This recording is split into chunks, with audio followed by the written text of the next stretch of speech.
My fellow Commander players, I have but one question for you. ¿Quieres?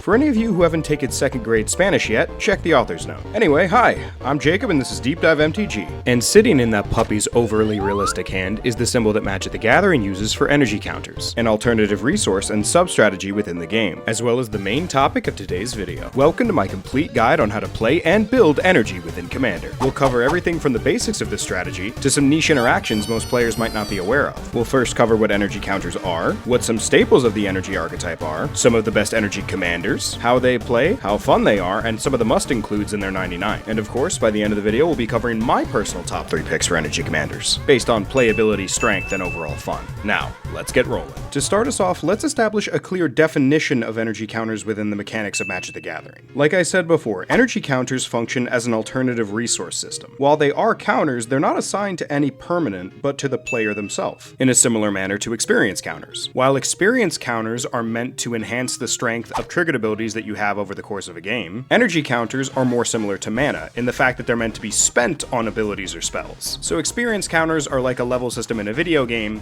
while energy counters are more like the amount of fuel you have in a fuel tank. An example of when you would spend that fuel is on a card like Galvanic Discharge. This card is kind of like Energy's Lightning Bolt at home, but while it might not be as versatile as Lightning Bolt, I would say most of the time it's way stronger, at least when it comes to energy decks. This is an instant for 1 red that says choose a target creature or planeswalker. You get 3 energy counters, then you may pay any amount of energy, and Galvanic Discharge deals that much damage to that permanent. If your opponent has a larger creature and you happen to have a little bit of energy in reserve, you can still use this 1 mana spell to kill that creature by spending a little bit of extra energy. Or let's say they have a high value low to the ground creature like, Orcish Bowmasters, and this spell not only allows you to take care of that threat, but also to gain 2 extra energy that you don't need to spend. So that's an example of a spell that you can spend energy on. Now, let's see an example of an ability that you can spend energy on, and a card like Pima Aetherseer is a perfect example of this. This is an elf druid for 3 and a green, and it says whenever Pima Aetherseer enters the battlefield, you get energy equal to the greatest power among creatures you control. Then she has the activated ability to pay 3 energy and make target creature block this turn if able. This is a really unique form of removal that you can actually coordinate with other players in order to use. If an opponent has a smaller creature that's posing a problem, let's say like an Esper Sentinel,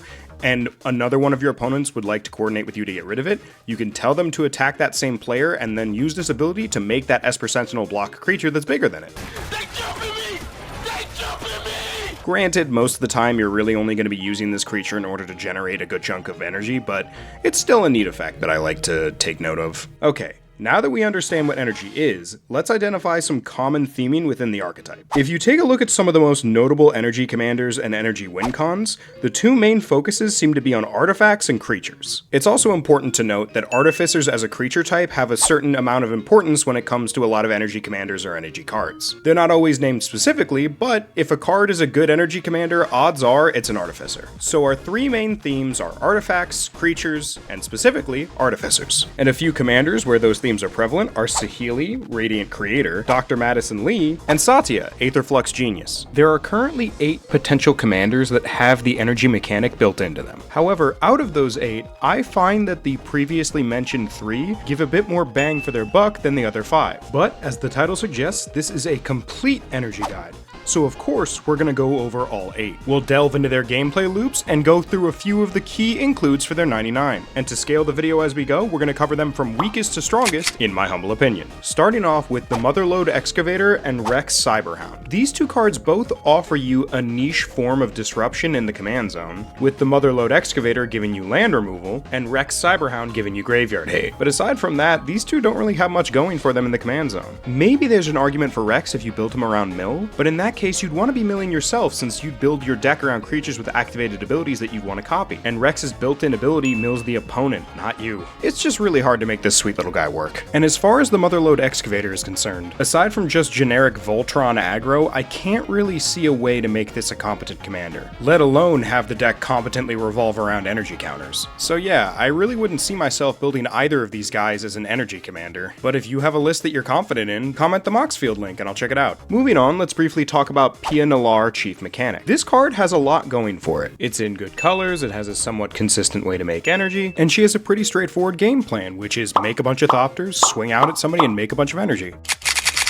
But unfortunately, that's where my praise for this card kinda stops. The outlet this card gives you for that energy just feels kind of lackluster compared to all the other commanders covered in this guide. Barring the two before her, of course. Regardless, getting a big flying body just isn't as much value for the amount of energy that you'd be paying into it when compared to other cards. Plus, the restriction of the token generation being on your end step doesn't help either. But aside from my personal gripes about the gameplay, I do think this card functions very well as an energy commander. And because I do think she's worth your time if that Thopter strategy appeals to you, I'm going to go over a few of the cards you'd want to toss into the 99. A couple of auto-includes would be World Virtuoso and Decoction Module. World Virtuoso is just a nice body that can generate more Thopters for you if you need to pour some energy to fill up your board. And in an energy deck where your game plan is to make a bunch of 1/1 tokens, Decoction Module is a must include. Not to mention, with these two cards and the right combo pieces, you can actually make infinite Thopters and generate infinite energy. One example of that would be if you have an Izzet Genitorium and any sort of token doubler on the field. You would pay 3 energy into World Virtuoso to make a Thopter token. However, the token doubler would make it 2 Thopter tokens. Then, thanks to Izzet Genitorium, each of those Thopter tokens, when they trigger Decoction Module, will make you 2 energy. Now, with the new 4 energy that you just generated, you use 3 of it into World Virtuoso once again, netting 1 energy each time and allowing you to keep making Thopter tokens to the heat death of the universe. Now, even though combos like that exist,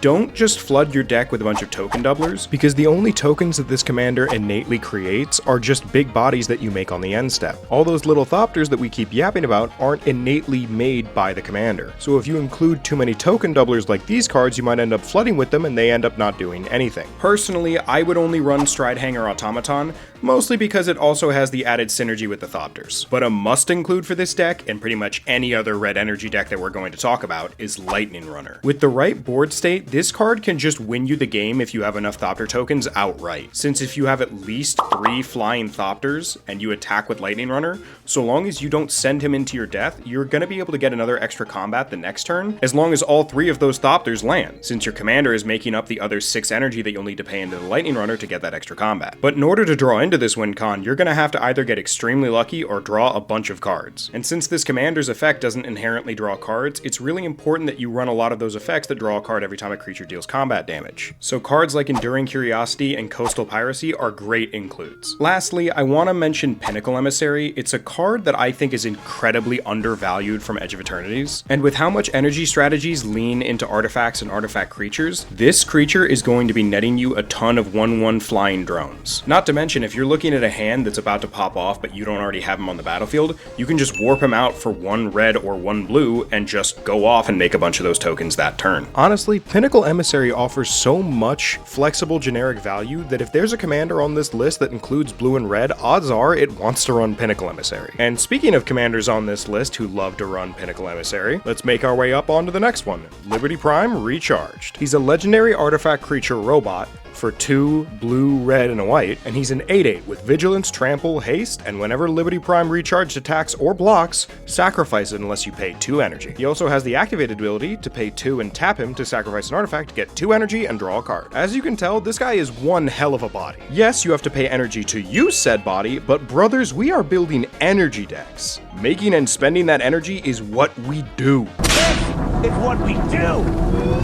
This is what we get to do! This commander leans heavily into the Voltron theme, and not just because he's a giant robot. He also seemingly has a small sub-theme of artifacts that benefit from getting sacrificed. Cards like Ichor Wellspring or its newer sibling, Cryogenic Relic. Thanks to his vigilance, once you're done using him in combat, you can use his tap ability to sacrifice an artifact and draw a card. Not only does this add you 2 energy, but it can also net you some extra benefits when you play some of the artifacts that I previously mentioned. Now, let's go over some of the energy-specific cards you're going to want to include. Some of the more obvious staples include the previously covered Lightning Runner, Razorfield Ripper, and Aether Revolt. Lightning Runner because again, with the right setup, this card just generates infinite combats in pretty much any energy deck you toss him into. Razorfield Ripper is a good include since you can equip him to your commander and pump him even bigger for a potential one-shot. And Aether Revolt is a personal favorite of mine within the energy archetype. It's a 4-mana enchantment for 2 and 2 red, and it says as long as a permanent you controlled left the battlefield this turn, if a source you control would deal non-combat damage to an opponent or a permanent an opponent controls, it deals that much damage plus 2 instead. And most importantly, it says whenever you get 1 or more energy, Aether Revolt deals that much damage to any target, which turns Liberty Prime's activated ability into instant speed removal whenever you need it. Not only that, but Liberty Prime's activated ability also meets the criteria to turn on the damage bonus, because you have to sacrifice an artifact in order to use it, subsequently putting a permanent in your graveyard. Instead of being able to ping anything for 2 damage since you generated 2 energy, instead you'll be able to ping anything for 4 damage. So be sure to toss in a few artifacts that untap the commander to take advantage of this combo when you see it. Manifold Key and Unwinding Clock are 2 great includes that come to mind, but if you're looking for a bit more budget options, then Sonic Screwdriver also fits the bill. But going back to those energy cards we were talking about, honestly, all 3 of those cards are absolute staples for any energy deck we're going to cover in this video, so long as they fall within those colors. So real quick, I want to go over 3 more energy cards to run in this deck that aren't as well known. Those cards are Behemoth of the Vault Zero, Plasma Caster, and Brotherhood Scribe. Starting with the Behemoth. Behemoth of Vault Zero is a 6-mana artifact creature robot. It's a 6/6 trampler that says whenever it ETBs, you get 4 energy, and it says whenever Behemoth of Vault Zero dies, you may pay any amount of energy equal to target non-land permanent's mana value. When you do, destroy that permanent. Usually I'd say this card is a bit overcosted for my taste, but in this case it had such synergy with the commander that I felt a need to mention it. Since it costs exactly 1 more mana than your commander does, you should be able to play this the turn after you play your commander. It provides a chunk of energy as well as a 6/6 trampling body, and you can decide when to use its removal trigger on death by sacking it to Liberty Prime's ability. Is all that worth 6 mana?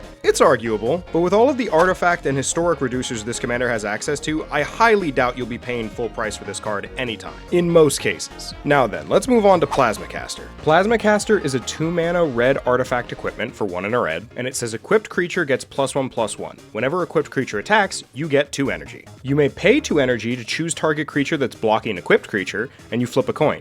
If you win the flip, exile the chosen creature, otherwise Plasma Caster deals 1 damage to it, and its equip cost is 2 generic. Right away, this card immediately neutralizes the only downside to Liberty Prime by refunding you the 2 energy you need to use to attack. But not only that, it also provides the added bonus of potentially protecting your commander from death touch blockers with its activated ability, either by getting lucky and exiling said blocker, or not needing to get lucky and dealing 1 damage to a 1 toughness death toucher. Lastly, and I'd argue most importantly, Brotherhood Scribe. Brotherhood Scribe is a human artificer 1/3 for 1 and a white, and he has the activated ability to get an energy. However, you can only use this ability if you control 3 or more artifacts. Then he has the triggered ability that says whenever you get 1 or more energy during your turn, creatures you control get +1/+1 until end of turn. Depending on how many energy triggers you have in a certain turn, this can anthem your board fairly well at multiple points in the game. And thanks to your commander having trample, you always know this extra damage will go through. Not only that, but put simply, this creature adds a cheap way to consistently generate energy, as well as a potential one-shot with your commander if you happen to generate a bunch of energy before you go to combat. And to remind you once again, brothers, we're in an energy deck. It's what we do! Okay, before we move on to the next commander, let me just toss out a few extra includes that are just generically good with Liberty Prime. We've got Basilisk Collar for both life gain and extra trample damage, Forensic Gadgeteer to reduce your commander's activated ability and create clue tokens to feed into said ability, and Padim to give your 5-cost commander some protection from targeted removal, and hopefully draw you a chunk of cards over the course of a game. Okay, moving right along our list, we have Nissa, the World Speaker. Nissa is a legendary elf druid 3/3 for 3 and a green, and she says landfall. Whenever a land you control enters, you get 2 energy. Then she has the activated ability to pay 8 energy rather than paying the mana cost for permanent spells you cast. Now, let me just come out of the gate saying, this commander can be overwhelmingly strong. The only reason I didn't include her in my top 3 for this guide is not because I consider her that much weaker than the commanders after her, it's actually due to her limiting color and overall game plan that makes it so you're not incentivized to run all that many energy specific cards. I mean, why run any in-theme cards to generate energy when you can just ramp and make energy while doing it? This deck's entire game plan is pour all your regular mana into big ramp spells,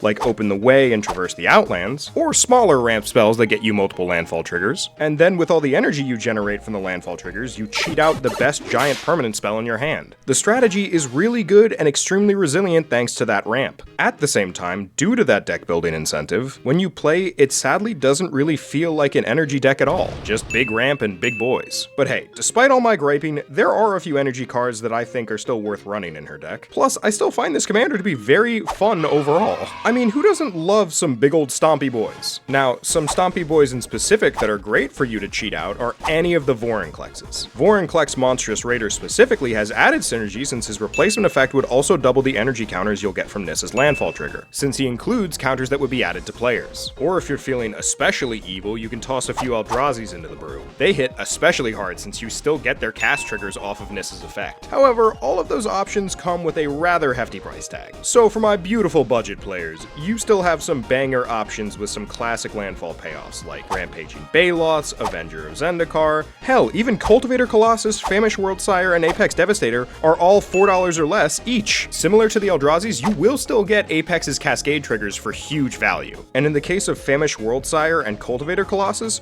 with how many landfall triggers they often cause, they're both very likely to net you enough energy that you'll be able to use Nissa's ability again on the same turn that you cast them. Now, outside of large creatures, there are a few must-includes in the 99, like the new Saproling Nursery, Evolution Sage, and the Earth King. Honestly, all three of these cards have such blatant synergy with any Nissa build that I don't really feel like they need much explanation, so I'm not gonna give one. Lastly, let's talk about those standout energy-specific cards that I mentioned before. Cards like the previously covered Pima Aetherseer or her trunked cousin, Pima Trailblazer.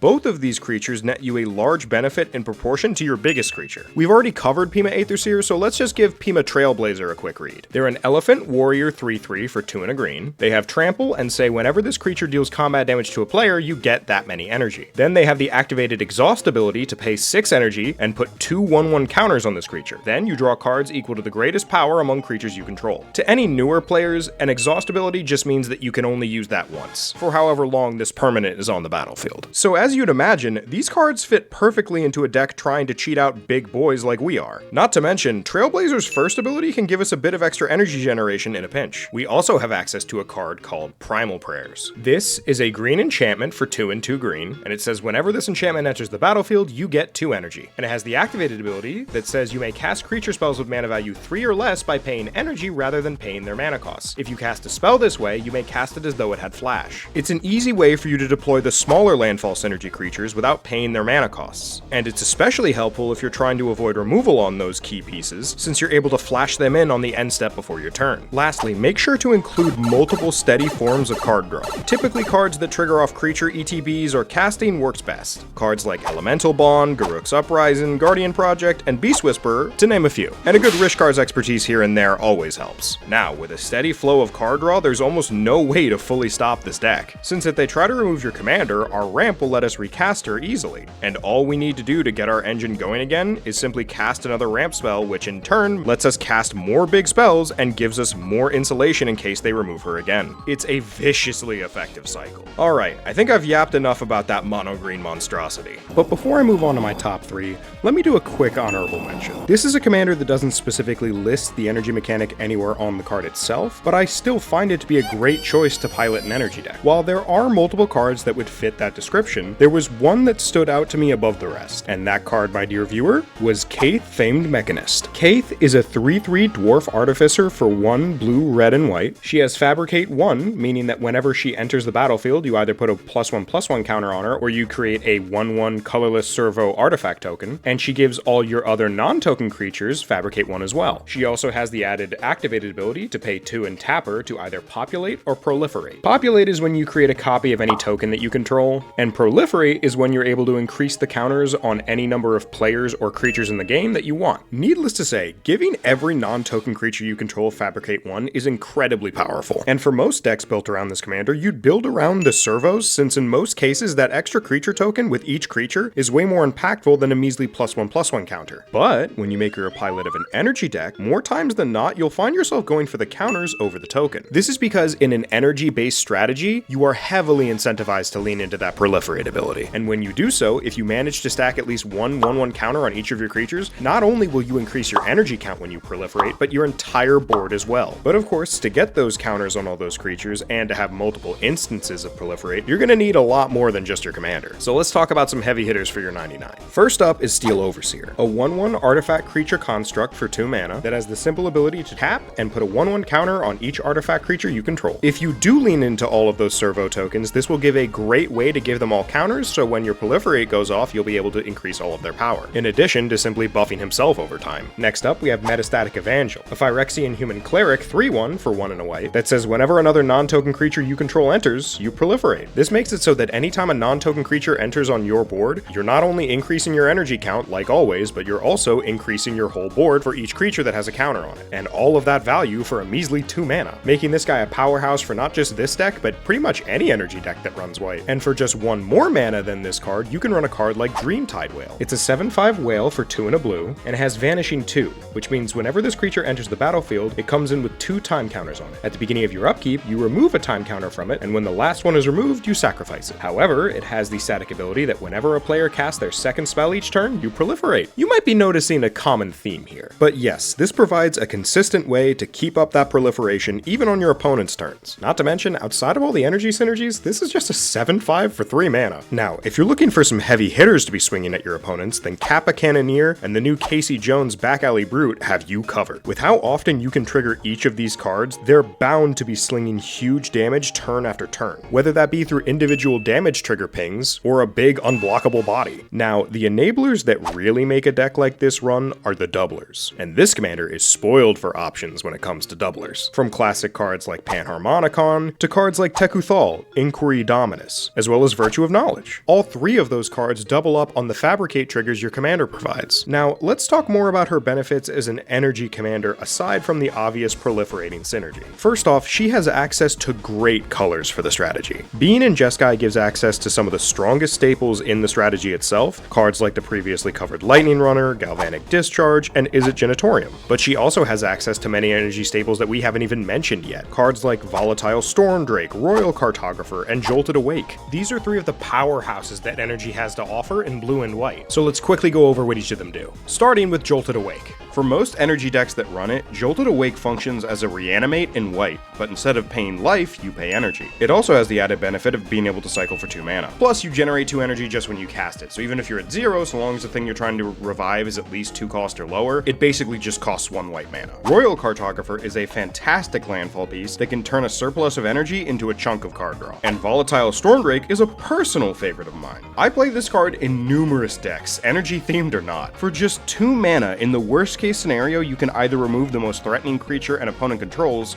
or in the best case scenario, you can straight up steal that creature for yourself. I will say the place where this card truly shines are in clone decks, but it still functions as a very powerful piece of interaction in Kaith. And this commander has all of that on top of the ability to play multiple energy commanders in the 99 as sub-commanders, including a commander that we've already covered, Liberty Prime, and a couple of others that we are going to cover very soon. So with the long lists of strengths and synergies this commander offers, I felt the need to at least give it a slot in the honorable mention. Originally, I was going to include Atraxa Praetor's Voice and Kilo Apogee Mind in this segment, but in both cases, I just felt like Kaith was just clearly the better option for energy. In Atraxa's case, it's mostly due to her not having access to red, since red holds some of the best energy cards that the archetype has to offer. And for Kilo, I just felt like he was a less versatile version of Kaith, but that's neither here nor there. Alright, it's finally time we start delving into my top 3 energy commanders. Starting with our number 3 slot, we have Dr. Madison Li. She's a 2/3 human scientist for a blue, red, and a white, and she says whenever you cast an artifact spell, you get 1 energy. You may tap her and pay 1 energy to give a target creature +1/+0 and trample and haste until end of turn, or you may tap her and pay 3 energy to draw a card, or you may tap her and pay 5 energy to return a target artifact card from your graveyard to the battlefield tapped. Now, as I mentioned much earlier in the video, the 3 main themes of most energy commanders are creatures, artificers, and artifacts. Well, this commander, to decides to fully ignore those first two and go all in on artifacts. While yes, not having a creature-focused strategy can have its drawbacks, especially in the world of Casual Commander, but at the same time, let's not pretend we haven't all seen how broken artifact decks can get, with numerous cards that make 80% of your deck cheaper to cast, to the point that some of them are even free, along with heaps of consistent and efficient card draw. Artifacts provide a strong backbone for pretty much any strategy, and Dr. Madison Li is no different. But before we go over any of those classic artifact staples that you're bound to include, let's first cover some of the energy cards that Dr. Madison Li works very well with. Now, I immediately want to get some of the cards we've already talked about out of the way first. Some more obvious includes like Is It Genitorium, Brotherhood Scribe, as well as Liberty Prime. That last one serving as a great sub-commander similar to the way she did for Kate. And as a side note, Dr. Madison Li was one of the other cards that could be a sub-commander in Kate that I said we would cover soon. Hi, soon is here. However, there are two notable energy cards that in most decks I find to be a bit clunky, but in Dr. Madison Li in particular, I find they play much better. Those two cards are Aether Refinery and Blaster Hulk. Both of these cards are big mana energy payoffs. Aether Refinery offers you a doubler for energy generation, as well as an outlet to use said energy. But as a 6 mana setup effect, it's just too late in the game for that to be good, at least in most decks. While Blaster Hulk offers you a repeatable one-sided board wipe in exchange for 8 energy each time you want to use it. But again, much like Aether Refinery, his cost is just too high. Even with Blaster Hulk's reduction effect, it's just not consistent. Whenever I draw either of these cards in other energy decks, they always felt a bit too clunky. But thanks to Dr. Madison Li and her deck building incentives, these cards feel right at home. Like we said before, she runs any and all artifact reducers that you can get your hands on, so you can expect both of these payoffs to be much cheaper to cast than they usually would be. And if you happen to rummage away or mill these cards into the graveyard, then you can use Dr. Madison Li's last effect to cheat their mana costs and put them right onto the battlefield for just 5 energy. Yes, they'll be tapped, but you're skipping their mana costs, who cares? Oh, and this logic also applies to payoffs like Aetherflux Conduit and Gonti's Aetherheart. The only difference between these two and the previous two is I do consider these two cards to be good enough to run in other generic energy decks, instead of just energy decks that focus solely on artifacts. I also want to quickly talk about a couple of energy mana rocks, specifically Solar Transformer and Conversion Apparatus. Truth be told, I would run these two cards in every energy deck we've covered so far in this guide, but Dr. Madison Li making it so that they each add an energy just from casting them makes them especially worth giving a mention. Okay, now that we've covered what energy specific cards you should make sure to include, let's talk about 3 more generic cards that synergize perfectly with Dr. Madison Li's game plan. Those cards being Surge Conductor, Emry Lurker of the Loch, and Mystic Forge. Let's begin with Surge Conductor. Getting to proliferate every time that you cast an artifact essentially doubles your commander's energy generation. Also, itself is an artifact to trigger your commander on its own cast. Emry is a fantastic sub-commander within this deck. Her mill effect can put a big artifact into your graveyard for you to either cast with her effect, or for you to cheat in using Dr. Madison Li's effect. And lastly, Mystic Forge fits especially well into this deck since you want to max out on artifacts in your deck list, so this card should generate you oodles of card advantage. Plus, this card being 4 cost means you curve nicely into it the turn after you've played your commander. You can also run Crystal Skull for redundancy on this effect. Oh, and as a cherry on top, Dr. Madison Li's energy generation trigger is not limited to artifacts that are casted from your hand. So when you cast an artifact spell off the top of your library using one of these cards, you'll still generate energy off of it. And for some easy card draw throughout the game, throw in a Joy or Weatherlight Captain. Especially since, as of the time I'm recording this, she is down to less than $1. I used to see this card listed in card shops for $14 or more. So if you plan to build Dr. Madison Li, then snatch up a copy of Joyer for cheap while you can. So with Dr. Madison Li receiving our prize for 3rd best energy commander, let's take a look at who we have as our silver medal recipient. That, my friends, is the one,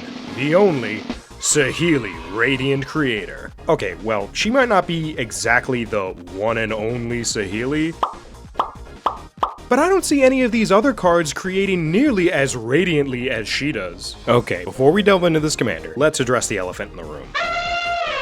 I didn't mean elephant literally. What I meant was, with Saheli being number 2, that makes my number 1 spot pretty obvious. That's right. The strongest energy commander of this generation is the man, the myth, the legend, Satoru Gojo. 質量を押し出す挙式紫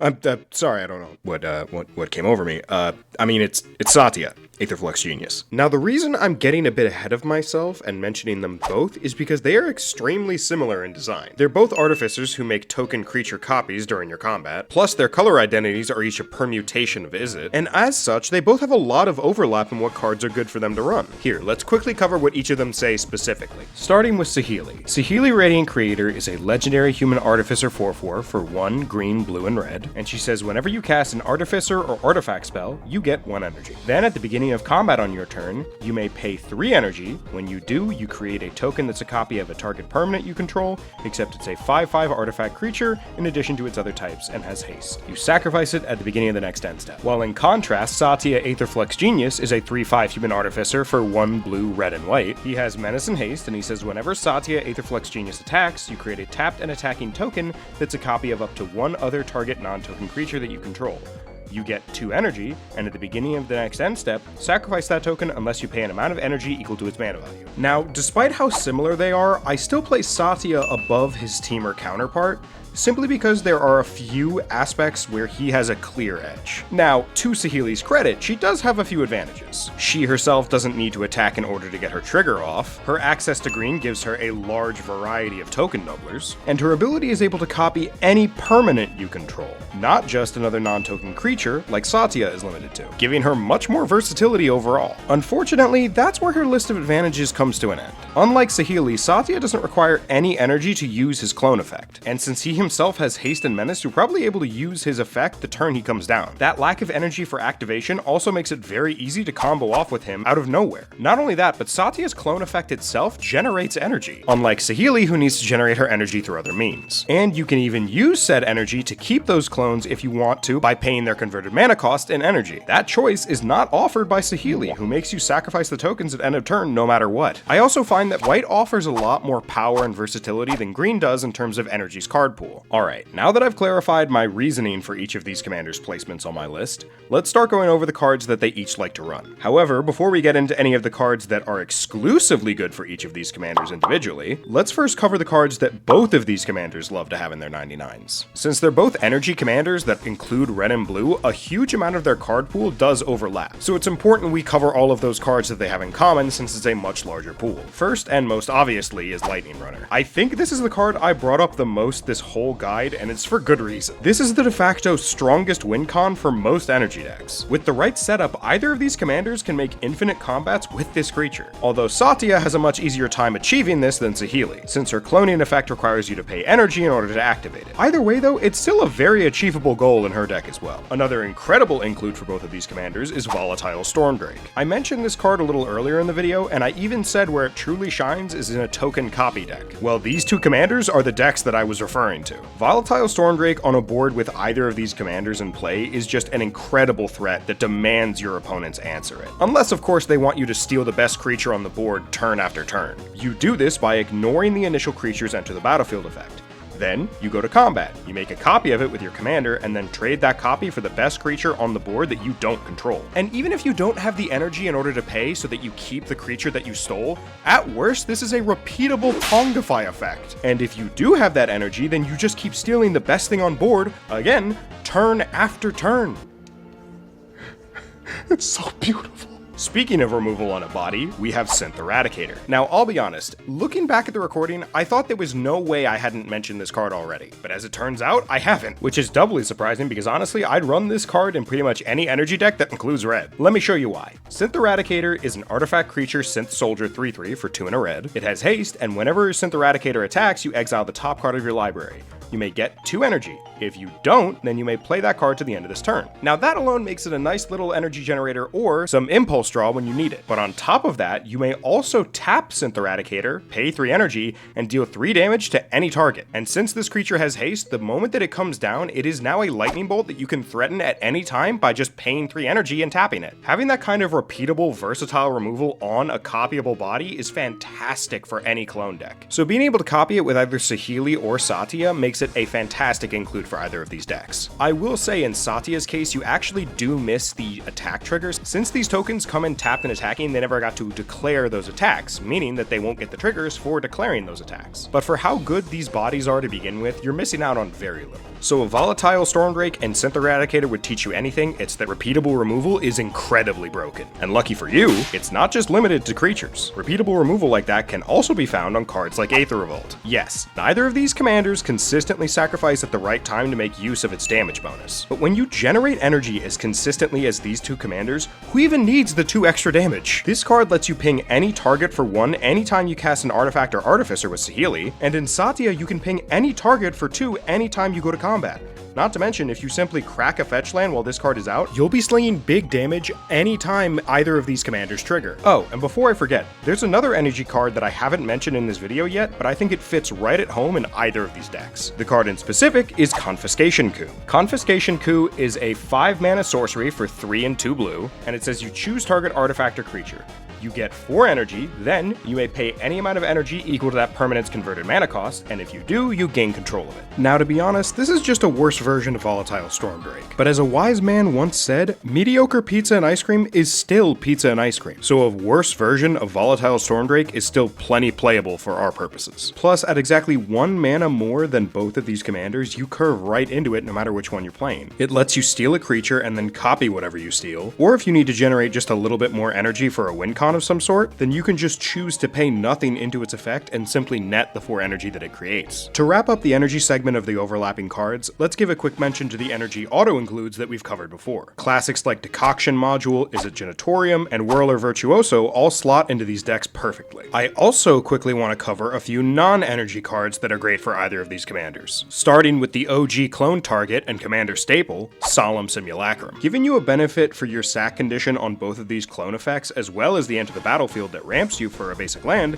makes this an auto-include, needless to say. We also have cards like Enduring Curiosity and Professional Facebreaker that are both fantastic clone targets, since if they die to a blocker, they'll still both see any damage triggers that do go through, netting you either double treasures or double draws from each creature that hits an opponent. Okay, we've covered a good portion of the card pool that both of these commanders typically share. Now let's cover some of the cards that differentiate these decks from one another, starting with Saheli. Off the bat, I want to mention a pair of cards that we brought up earlier in the video, those 2 cards being Ichor Wellspring and Cryogenic Relic. These cards, much like Solemn Simulacrum, provide benefit both when they enter the battlefield and when they leave it. This is where Saheli's versatility really comes in handy. Since these are both non-creature artifacts, her ability to copy any permanent as a 5/5 artifact token makes these a much better include than in a deck like Satya, who can only copy creatures. Another good include to mention is the new Big Mother Mouser from the TMNT set. For just 4 mana, this creature combined with your commander lets you send a 9/9 token at someone during combat. And when you sacrifice each of those 9/9 tokens at the end of your turn, you'll create 4 1/1 robot tokens that stick around. This card is specifically good in Saheli because her tokens come in at the start of combat, while Satya's tokens come in tapped and attacking. Like we said before, tokens that come in tapped and attacking miss their attack triggers, meaning you wouldn't get to double the number of counters on the token before you sack it to Satya. But Saheli, on the other hand, does get those triggers. Speaking of attack triggers, Cyberman Squadron is also a fantastic include for Saheli over Satya, since it gives myriad to whatever token copy Saheli decides to create. Since no matter the original permanence types, the copy will always be a 5/5 artifact creature. Oh, and if you're the type of player to run a lot of basics, make sure you run a copy of Rampant Rejuvenator. Rampant Rejuvenator enters the battlefield with 2 1/1 counters. So whenever you make a copy of this with Saheli, it'll come in as a 5/5 at base,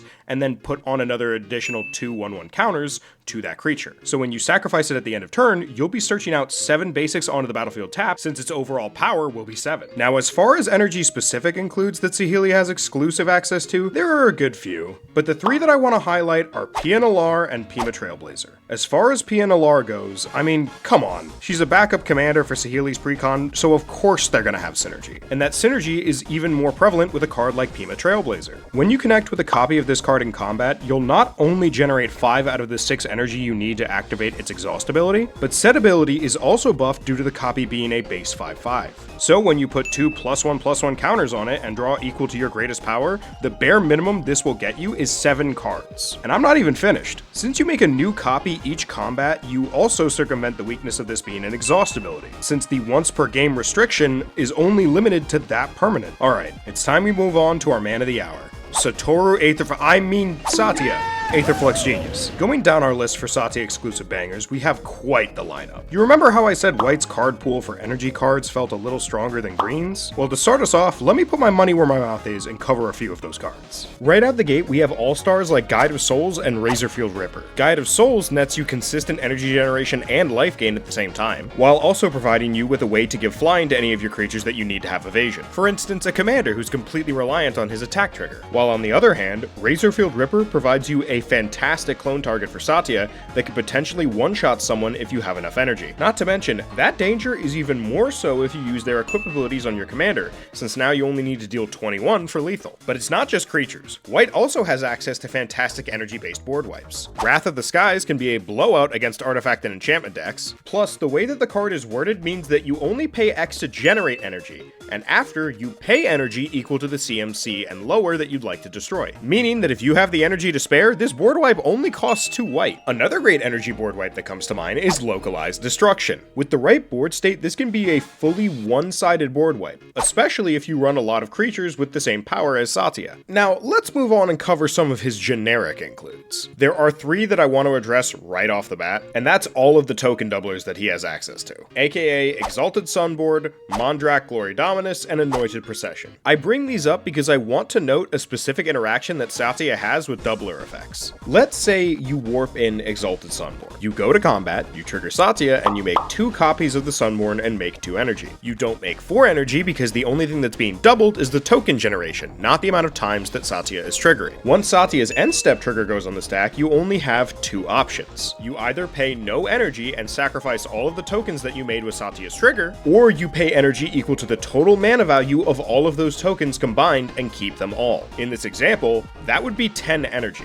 Due to this rules interaction, for my own personal build, the only doubler that I include is Exalted Sunborn, since it has the most synergy with the commander being a non-legendary creature for Satya to copy, as well as noticeably cheaper price-wise than the other 2 options. However, it is important to keep in mind that that interaction is specifically for token replacement effects. When you double Satya's attack trigger itself with cards like Firebender Ascension and Windbreak Siege, then in those cases you not only generate 2 energy for each token, but you can also choose which ones you pay for, and which ones you sacrifice at the end of turn individually. That interaction is also why both of these cards I just mentioned are great includes for Satya as well. Now there is one other card that I feel obligated to talk about, but personally I wouldn't run it unless you're playing in bracket 4 or higher, and the card I'm referring to is Port Razor. Unlike Lightning Runner, this card doesn't even need you to set up with extra energy to take infinite combats. So as long as there's at least one opponent who's open, Port Razor plus Satya means infinite combats, at least until that person's life total runs out. Having a 1-card combo like that, since your commander is always in the command zone, feels very sacky and unfun for the power level most people like to play at in Commander, and that generalization includes myself. Now of course, that depends on your playgroup, but I'm just saying for the majority of people, it's just not a very fun interaction. Now a strong clone target that I would include in the deck that I'd play is Skyclave Apparition. This 3-mana marvel permanently exiles any non-land permanent 4 CMC or less when it enters the battlefield. Yes, when it leaves, you give them an XX illusion where X was the permanent's CMC, but who cares? Whatever permanent you're banishing from existence is bound to be worth more than a vanilla 4/4, and having removal that strong on a body that you can copy each turn is fantastic. Speaking of removal on a body, let's not forget to throw in a Riptide Gearhulk. This was a personal favorite of mine from Aetherdrift,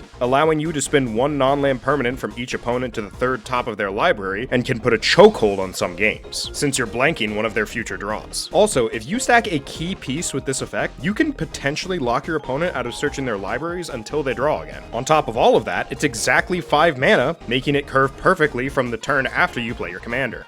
Alright, that just about covers it when it comes to playing energy commanders. But before we close it out, I want to cover just a few more energy cards that didn't come up while we were talking about individual standouts for commanders. These are cards that I think are worth bringing up due to how generically good they are for most energy decks that can run them. Off the bat, I want to bring attention to Aetherworks Marvel. This card was good enough to get banned at standard at one point, and I can see why. You get an energy anytime a permanent you control hits the grave for any reason, be it cracking effect, fetch land, sacrificing a creature, or hell, even an opponent's removal spell. And this includes tokens you sacrifice, like treasures. Plus, with just 6 energy, you can tap this and look at the top 6 cards of your library and cast 1 spell out of those cards without paying its mana cost. This card is a house of an engine, and the only reason I didn't bring it up until this point is because I don't think there's an energy commander that it especially stands out in comparison to the others. It can basically fit into all of them pretty easily. Maybe there's an argument for Liberty Prime since it has a sacrifice effect, but needing that energy to swing your commander makes the activation of this card seem a little too costly. Either way, I still think it's more than worth considering for any commander we've covered in this video.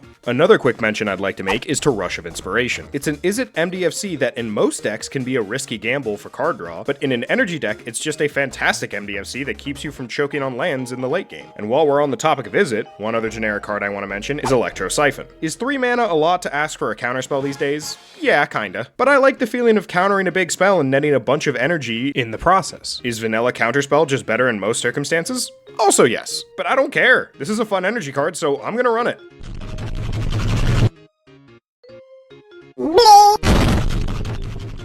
Lastly, let's talk about 2 good cards that you sadly can't run in literally any of the commanders we've talked about today. Those 2 cards are Demon of Dark Schemes and Chthonian Nightmare. These are 2 fantastic mono-black energy cards. Both can net you repeatable revival effects for multiple creatures, and Mr. Dark Schemes himself also functions as a board wipe on a body. I just find it sad to see such great energy cards in black when all of the dedicated commanders for energy don't even include black. In fact, that exact frustration is what spurred me on to attempt to build a 5-color energy commander deck. While I went through a few initial builds, I eventually ended up with the 5-color Omnath, since a lot of the commanders we've covered have 3 pips in their mana costs. But sadly, with how long this video is already, I don't have time to include a full deck tech regarding this deck.